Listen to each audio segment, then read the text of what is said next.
Hi everyone, this is Dr. Sauparnika. Today we are going to discuss about the daycare obstetrics and gynecology. Coming to what is this daycare? What is the definition of this daycare? What is daycare is it is a setup which is designed to provide the inpatient care to the patient on a outpatient basis throughout the day. In short, if we want to tell it in a simple way, it is a setup between the inpatients and the outpatients. In the OPD, we will be seeing patients. And if at all we want to admit them into the inpatient, at least they have to stay for 2 to 3 days. That is what is the inpatient care. But here we are just admitting the patient for one day and then we are discharging them on the same day evening. This is called as the daycare basis. And the daycare obstetrics mainly consists of the care for a pregnant woman, whereas the daycare gynecology consists mainly the daycare surgeries, the details of which I'll be giving in future slides. So, what is the history behind this daycare unit? Daycare unit was primarily made for the pediatric population because, as you know, the child always wants to be under the care of a family and also with the parents. When they are put in the inpatient unit, it won't be possible for them. So, just to maintain the family care for the small children, this daycare unit was first designed. The first modern daycare unit was established in 1969 in Phoenix, that is Arizona of USA. This surgery center was the prototype of freestanding unit on which basis the other centers were made. This was the prototype center which was made for the first time. And at the end of 20th century, the modern daycare surgery foundation was made in James Nicol, a sick children's hospital and dispensary, Glasgow in the Scotland. This is the first children's hospital which was made as a daycare, and they started seeing the benefits and they started telling why can't we do the daycare for other departments. Then came in 1995 the IAAS, that means the International Association of Ambulatory Surgery, which was found, and this daycare in the surgical unit came into India in 2003. Recent development is towards looking each and every perspective which can be dealt in daycare thing. So, coming to the next slide, what are all the things which we need when we are setting up a daycare? It is like almost it is similar to that of a OPD setup. Along with that, we are also making a OT setup so that we can deal with the daycare surgeries also. First and foremost is the registration and also the reception, where the patient or the patient attender will be spending their minimal time. That is, it should be very fast because daycare unit everything is time based.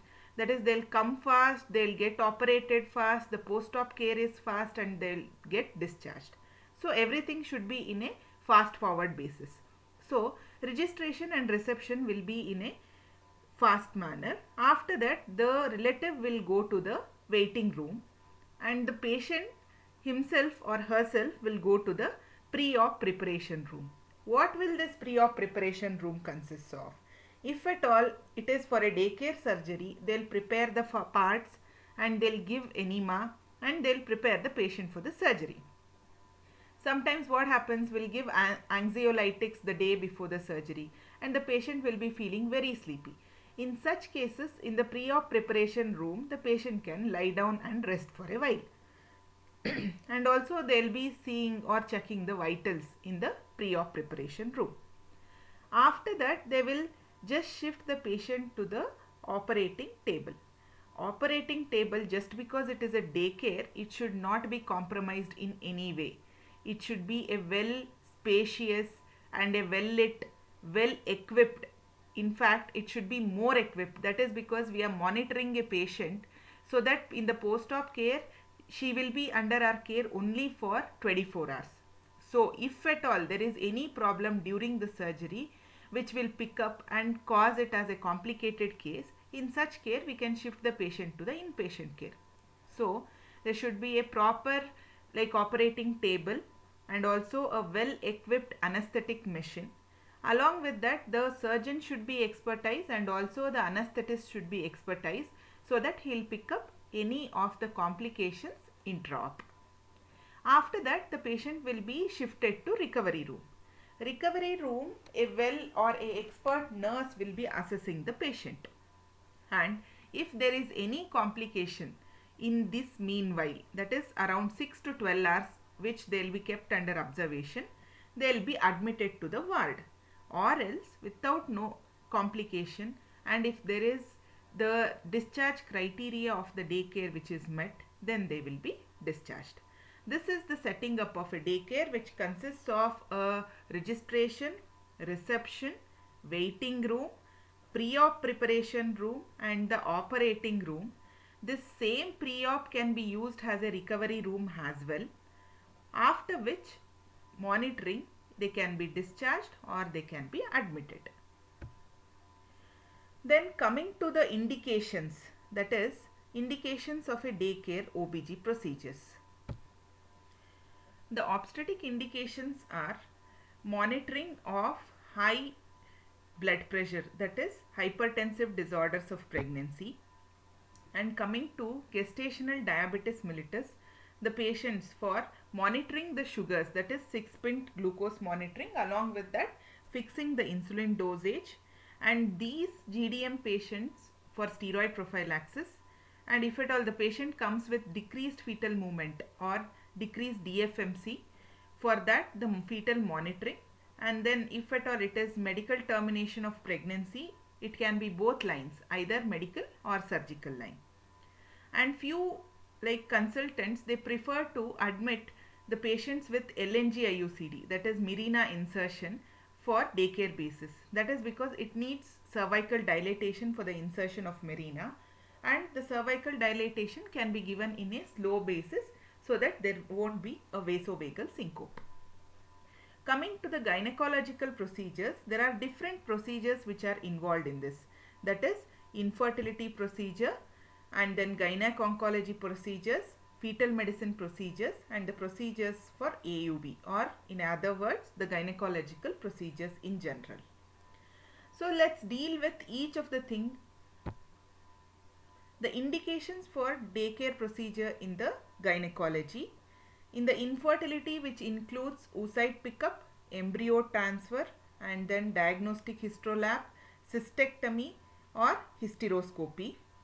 And then coming to fetal medicine, the chorionic villi sampling or amniocentesis, fetal reduction, cord blood sampling or intrauterine transfusions.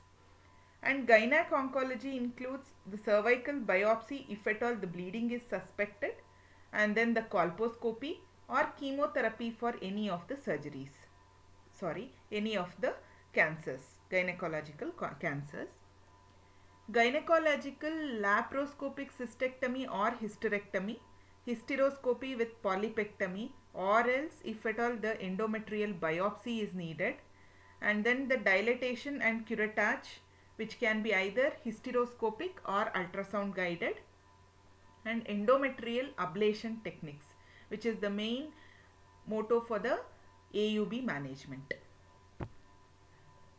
So let's deal with it each and every in detail.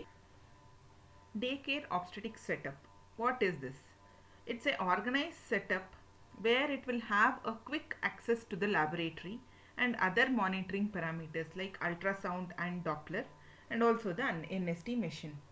We might know in some places what will happen is they will send the blood to the laboratory one day and they'll receive the blood reports the next day. In such cases, this daycare obstetric setup won't work out. It happens only when there is a quick access to the laboratory and also the quick processing of the samples, and the reports are available very fast. And you have to also have a emergency ultrasound machine where they can provide you the reports within no time when the patient is sent there. And the patient should be examined by a expertised obstetrician to categorize the cases into low risk or moderate risk or high risk, and expert nurse to give a good obstetric care. In such cases, the daycare unit works at its best. And what are all the care delivered in the daycare unit? First thing is, the objective of the daycare is to assess the risk factor which is associated with each and every obstetric case.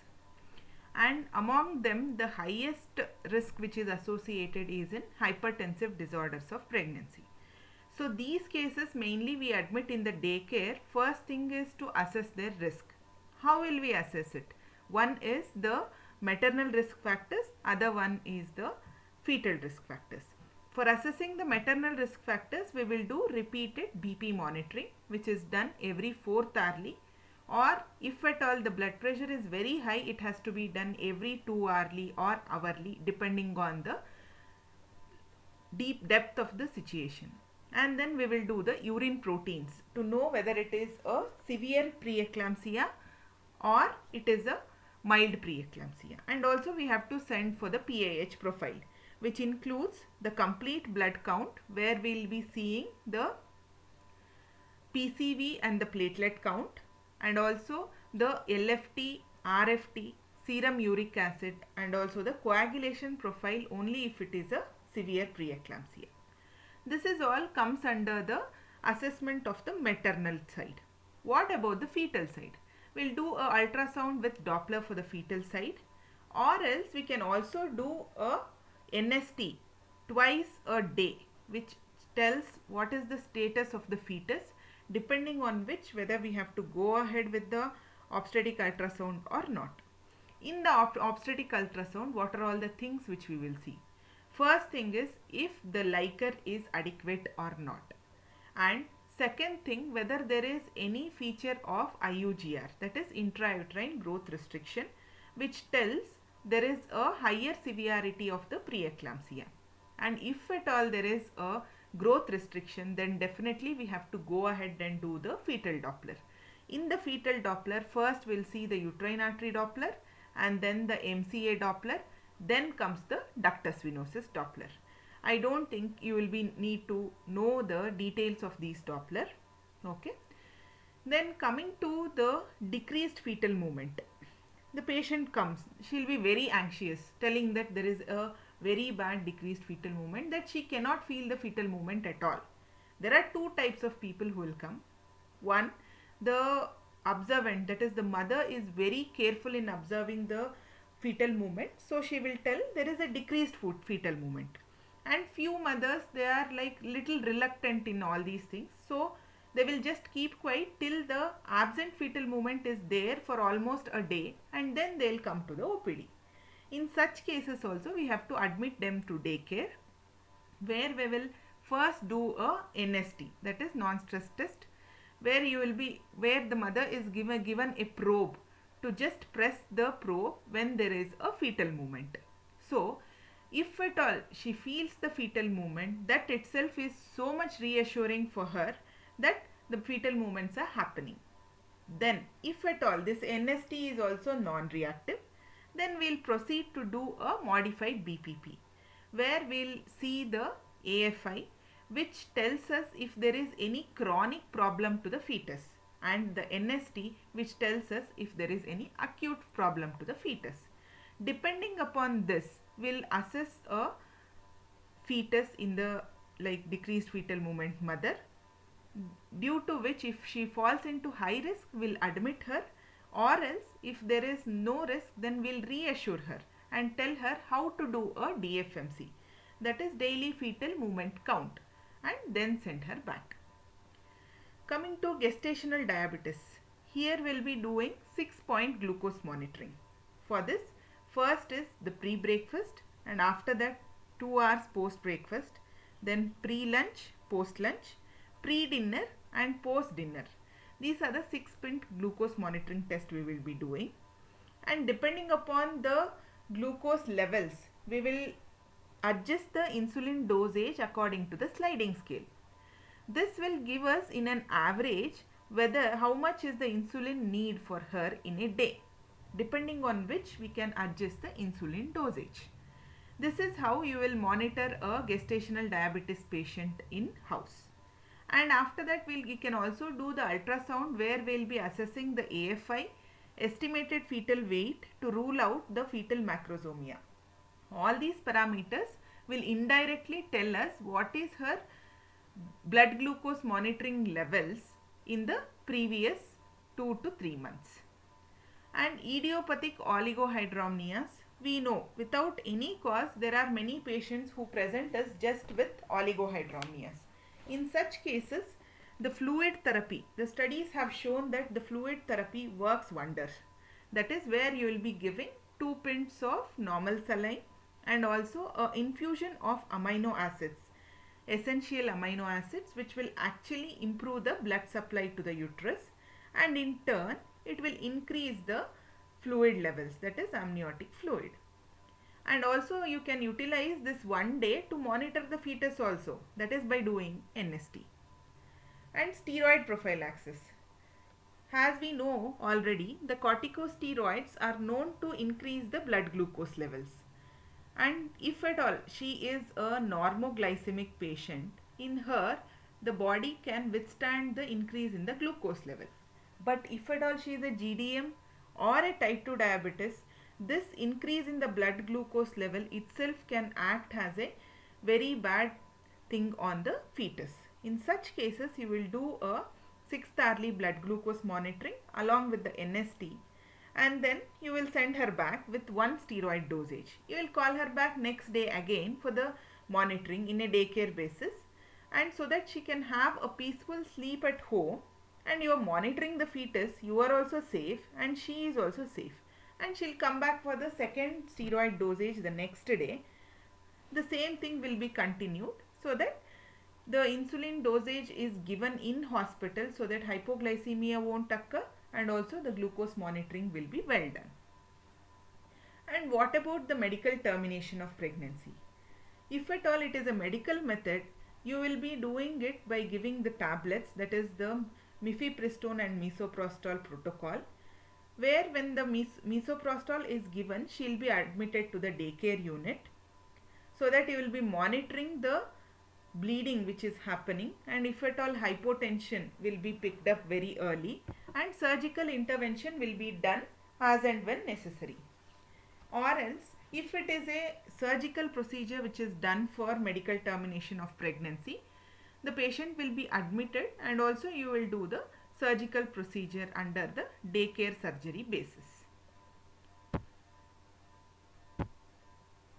What are the advantages of this daycare obstetrics? Very important, the safety net for the assessment of obstetric complaint. Let's assume if the daycare is not there and you are just seeing the patient on OPD basis. What you will do once the BP recording is done? The patient is not having patience and the doctor is not having time. So what you will do, you will make her sit for half an hour and again you will check the blood pressure. But that anxiety of the patient is still not come. So unnecessarily you will be putting on antihypertensive medications. Instead, if at all you admit her to the daycare system and you will ask the sister to monitor her blood pressure every 4th hourly. So you can see after some time her blood pressure comes down. That is because her anxiety settles down, and also like if she has come running from the home to the OPD, at that time you are not able to tell whether the blood pressure is because of the anxiety or because of the pregnancy itself. In such cases, you are doing a very safety assessment of the obstetric condition and you can put them on medication. It reduces the inpatient crowding or workload. Let's assume it's a Sian Hospital of Mumbai, where the inpatient crowd is so much that they are putting the patients in between the beds also. In such places, if at all you are admitting another patient whom you have to just monitor, you are not even doing anything, that is the intervention is zero, but you have to just monitor the patient. In such cases, it will increase the patient anxiety also because of the crowding, but the monitoring which has to be done is not done. The purpose is totally not served. Instead, there is an increased workload because of admitting the patient. That is, the intern has to write case sheet, and also the nurse has to check the vitals, which she will not do again. And again, the discharge summary and other things has to be done. All these things are just adding on to the workload without giving any of the benefit to the patient. In such cases, this daycare unit works wonder and reduces the stress and anxiety to the patient due to the separation from the family. If at all there is any necessary thing which has to be done in the hospital for days together, until and unless there is no need for the patient to get separated from the family. One thing, it will increase the anxiety, and many of the patients, they won't open up to the doctors as soon as they open up to their family members. So you can really miss a positive point. In such case, daycare unit is the best. And also it reduces the concomitant cost to the patient. This is very definite. Whenever she is getting admitted in a private hospital, just imagine the bed charges itself is around 2 to 3,000 per day. In such cases, if at all you are just admitting her for the 2 days, where she'll be paying 6,000 instead of a daycare where she'll be paying only 3,000. So definitely it will decrease the cost for the patient. And what is the motto of this daycare thing is, that is the categorization of the patient, where the patient will be categorized as low risk. When we assess the patient, obstetric patient, through fetus and the maternal parameter, if at all both the things are looking normal as of now, then please discharge the patient. She is low risk. And in moderate risk patients, what happens is repeat daycare next day. As I told you, if the blood pressure is not getting controlled, it is at around 150/100, where you have started the medications today and you are expecting the blood pressure to come normal tomorrow. So send her back home. She'll sleep peacefully, come back the next day. You're not expecting any kind of complication in this night. Such patients are called as moderate risk patients. They can be sent home and repeat daycare the next day. And after that, high risk. When you are admitting a hypertensive disorder and there is some problem with the PAH profile, in such cases you feel that the patient needs admission, then please admit the patient to the inpatient. The main motto of the daycare unit is categorization of the patient. Okay, so let's move on to daycare surgeries, where selection of a patient is the main criteria. How will you select a patient? There are three types, that is surgical criteria, medical criteria, and nevertheless the social criteria. So what is this surgical criteria? When you choose a patient for the surgery, there should be low intraoperative and postoperative blood loss which you are expecting. It should be such low that if you supplement just the IV fluids in the postoperative period, there should not be any blood pressure changes which are occurring. And also the duration of surgery should be less, that is less than 90 minutes. Postoperative care, it should not have any intensive nor prolonged care which is needed for that surgery. And it should not be like no unnecessary tissue traction or tension or damage which is expected out of the surgery, and minimal ischemia and complete hemostasis, which is very, very important. All these things will in turn be reflected in the post-op period as less post-op pain, which can be managed by oral analgesics. Then coming to what are the medical criteria which are actually needed. That is any pre-existing medical illnesses. That is the functionality of the body and the physiological assessment of the body which has to be done prior, which tells you no comorbidities for the patient to post for a daycare surgery. How will you assess these things? One is the age of the patient and the ASA score which is given by the anesthetist, or the patient if she is having obesity or not, or any other chronic illnesses or systemic illnesses should be ruled out from the daycare unit. And if at all the patient is on chronic medication like oral hypoglycemics or antihypertensives or anticoagulants or steroids, and also the monooxime oxidase inhibitors. These are the patients which should be kept under observation even in the post-op period. So they are not the suitable patients for daycare. These are all the medical criteria. Coming to social criteria, which is the most important thing in India. That is, discharge on the same day of the surgery should be accepted by the patient family. In our country like India, where people think even a single surgery has a major surgery, and if at all you put one stitch has that needs 1 week of rest for the patient, it is very difficult to convince the patient's family that she'll be discharged on the same day. That is not the problem with the patient also, because they have been seeing this scenario from long time. So what they think is, if at all they are discharged on the same day, they might have problems in the home.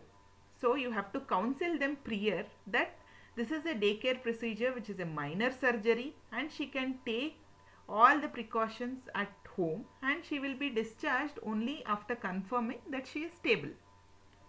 And a responsible, physically able adult attendant to take care of the patient overnight at home. Just someone is there who is random, who will go and have a sound sleep at home. He is not a responsible attendant. Responsible attendant in a mean that he should be able to understand what is the criticality of the situation, and then he will take care of the patient. If at all there is any problem overnight, he has to get back that patient. That responsibility, if the adult attendant is having, then you can peacefully send the patient home. Safe and acceptable home environment. That is, if at all the home is very far away where they cannot reach the hospital back, or else if there is no accessibility for the vehicle to get back the patient to home, all these things are unacceptable. In such cases, safe and acceptable home environment is also a social criteria. So, description of few daycare surgeries in detail. Coming to the infertility, the oocyte pickup, where the patient is stimulated by giving drugs and we are just collecting the eggs. It will be done under either IV sedation or the cervical block. You are just giving a prick in the vagina. So she will not have much pain in the post-op period, and also you are not expecting a high amount of bleeding. And before sending the patient, we will be doing a ultrasound to see whether there is internal bleeding. So everything is ruled out. Then such surgery can be a successful daycare surgery. Coming to embryo transfer. This is, we will prepare the patient, that is the endometrium, for the embryo transfer, and it might be done under IV sedation, and most of the times there is no anesthesia which is needed and absolutely no pain. This is also one of the daycare procedure. Coming to fetal medicine, amniocentesis or chorionic villi biopsy, which can be done either in local anesthesia or very minimal times in intravenous sedation, where we'll do the post-op fetal monitoring. This is because you have to rule out abruptio placentae, or whether if there is leak of the amniotic fluid, or whether the cardiac activity of the fetus is affected. In such cases, you will do a ultrasound to rule out a subchorionic bleed. In such cases also, it can be taken as a daycare surgery.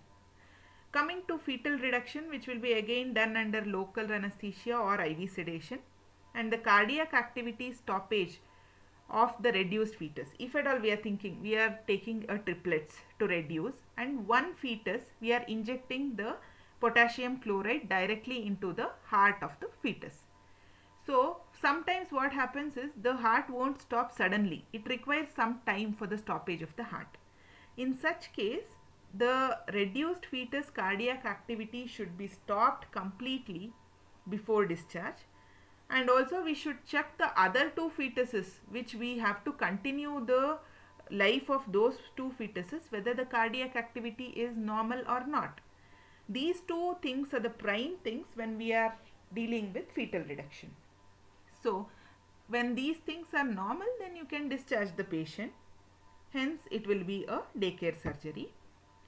Coming to the gynec oncology, where you can do a cervical biopsy, but whenever you are suspecting a bleeding Only in such cases it will be done under like daycare procedure.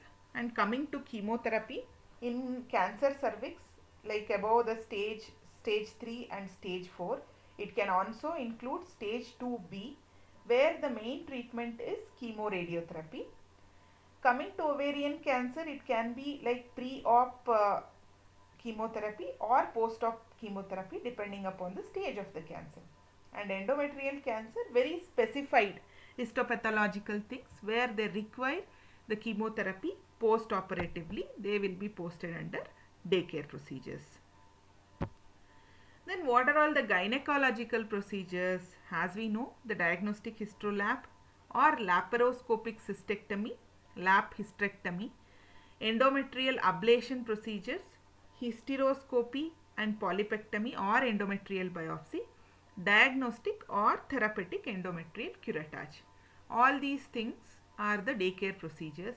Because of the improvement in the laparoscopic or minimally invasive surgeries, we are able to secure the hemostasis either by ligature or by the vessel sealing apparatus. So we can be pretty sure about the internal bleeding. So the hemostasis, when it is at its peak, then you can safely send the patient home back. That is the idea behind laparoscopic hysterectomy. Coming to what is the anesthesia which you have to give for the daycare procedures.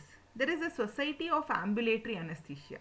We used to call the daycare surgeries as ambulatory surgeries prior. In such case, this society of anesthesia was made and it is called as SAMBA. This should be a tailor-made anesthesia. That is because some patients require higher dosage for the induction and some patients require inhalational agents and some require injectables. So you have to properly assess the patient prior, that is through the pre-anesthetic evaluation, and then you have to plan the anesthesia prior only before admitting the patient for daycare surgeries. What is more important in such cases is rapid induction, clear headed emergence with no post-operative nausea and vomiting, and minimal post-operative pain. When there is rapid induction, the patient won't feel the anesthetic complications, that is, that bad feeling of anesthesia won't be there.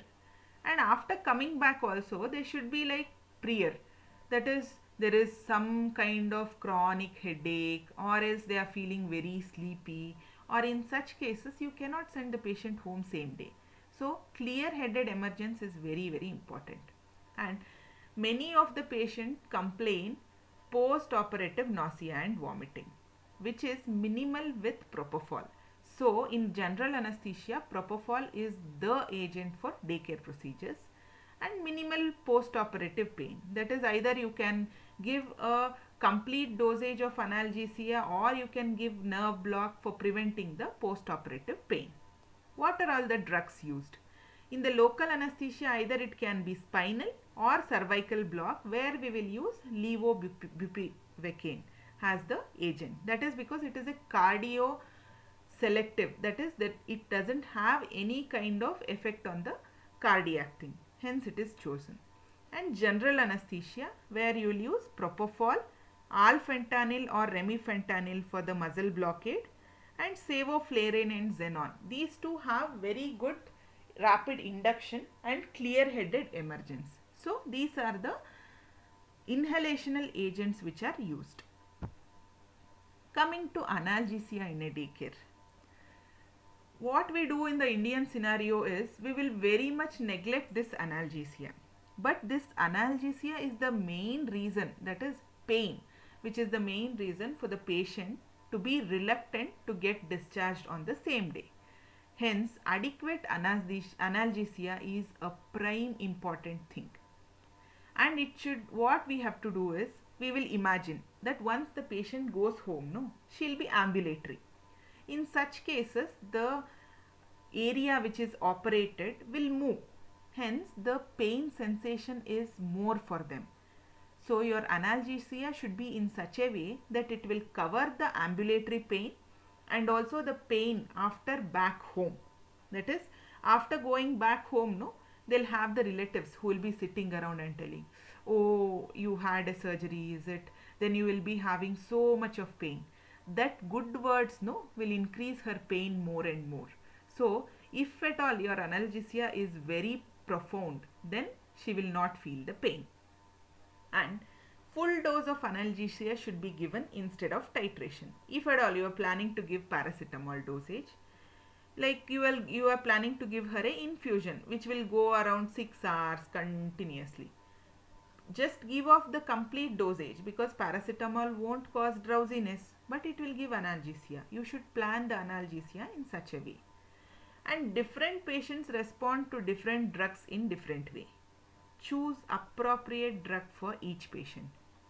We have seen in the post-operative ward, few people, even though we give tramadol, which is a opioid, they will not be responding.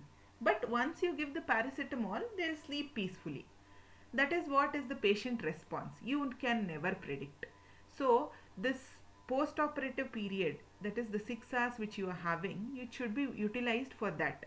That is, the patient is responding to which kind of drug, and that drug should be put for her post discharge also for the analgesia purpose. Next, moving on to the problems which we face in the post-operative ward. This is very, very important. First and foremost is the pain and the pain. And then comes the post-operative nausea and vomiting, where you can prevent it. If at all you are thinking that she'll have a high risk for the post-operative nausea and vomiting, just preload her either with domperidone or with 5-HT3 inhibitors. And definitely you have to monitor their vitals in the prime period which she is in the hospital. Waiting for early recovery and immediate recovery. There are mainly 3 types of recovery which are known of. Early recovery is the patient, after giving anesthesia, she'll come back to her consciousness. That is, she'll start responding to oral commands. That is called as early recovery. And immediate recovery is where the patient will come back to pre-operative phase. That is, when the patient came to you getting admitted, that is called as pre-operative phase. This is called immediate recovery, which should happen in a fast forward manner in daycare procedures. But after discharging, the late recovery occurs. That is, she'll come back to her physiological state, which might take 7 to 15 days depending upon the patient criteria. And also you have to start her on oral diet, so that you will know whether she is having vomiting or if there is a paralytic ileus, which is very unlikely in daycare surgeries, and you have to make her ambulatory. These are the goals which you have to achieve in the post-operative period, where the nursing care is very, very important. Then coming to the discharge criteria. The anesthetist should assess the patient in modified Aldrich scoring, where he will mainly assess the consciousness, muscle scoring, speech, spontaneous eye opening, and give a scoring for that. I don't think you need to know more about this. And the patient has to be assessed by a good physician, and also the surgeon. The primary surgeon should definitely assess the patient before discharge, or the expert nurse can take away in the same thing. And patient conscious and oriented with stable vitals should be there before discharge. Adequate analgesia with no nausea and vomiting, and she should be able to take good oral diet. No unexpected bleeding from the surgical site or in the surgeries, the gynecological surgeries. There should not be any undue PV bleeding too. No dizziness on walking, and she should definitely pass urine before discharge. Patient accepts the readiness to discharge. This is very, very important. When you ask the patient, okay, I am feeling that you are ready for discharge, do you feel the same thing? Then the patient should be in a situation to tell yes. Only then you discharge the patient, or else you will be prone for medical negligence or other litigacies. An adult available to take care of the patient That is very, very important, as said earlier. And what are the advantages of this daycare surgery to the patient? More personalized care than the inpatient, because you are giving one nurse who will be prior informed about the case already. She will keep all the things ready, and also she will be waiting for the patient to come. That is what is called as a personalized care for the patient, which will be more in daycare procedures. And due to the less tissue handling, less post-operative pain, and early mobilization and back to work, almost like in 2 to 3 days the patient will be back to work. Recovery in the familiar environment, she'll go back to home on the same day, so she will also be very comfortable that she's going back home. And if at all she's having small kids at home, where she wants to see her small kids the same day, in such cases she'll be emotionally more stable when she moves to the familiar environment. Low wound infection rate, even if infection occurs, it responds to the antibiotics. As we know, the hospital acquired infections are resistant to most of the antibiotics because of the antibiotic abuse, or because of the bacteria which is getting accustomed to the new antibiotics. So, if at all she goes back home also, she will get infected from the bacteria which is present in her home, and hence it responds to the antibiotic. As I said earlier, it is a less cost, and it saves the time for the caregiver. If you have been a caregiver for any of the patient, you will understand this sentence more better, that you will be wanting to go to work, and also you have to manage the inpatient, and also you have to manage the family scenarios. It is not so easy for the caregiver to just manage all the things. So what they will be thinking, let her get discharged fast, and this daycare is a boon for such caregiver. So coming to advantages to the hospital, all these while we are telling only patient, patient, patient. But actually, what is the advantage for the hospital? They are losing on the cost, no. So we'll be thinking like this. But actually, there is an advantage for the hospital also. What is that? Accurate scheduling of the OT. This is very, very important. The surgeon, once the OT is cancelled, the surgeon will get very wild, the anesthetist will get very wild, and the patient is calm sitting at somewhere. The receptionist or the management of the hospital will be getting all the scoldings from surgeon and the anesthetist. But in daycare, what you are doing? You are scheduling it properly, giving a time to the patient so that she cannot tell that I'll come tomorrow. So there is no last minute cancellations, which is very, very important, and it saves many of the resources. And we are discharging the patient in the night, so there is no night duty for the like sister. And also the weekend working hours, you can tell them we are not running the daycare in Saturday on Sunday. In such cases, weekend working hours for the sister is not there, and there is only fixed working hour for the sister. That is, she'll come in the morning at 8 o'clock and she'll go in the evening at 8 o'clock. So this will tell the sister, oh, no night duty, no weekend, oh, I can enjoy the weekend. This will increase her productivity, and she will start giving a good care for the patient, which will in turn increase the patient satisfaction.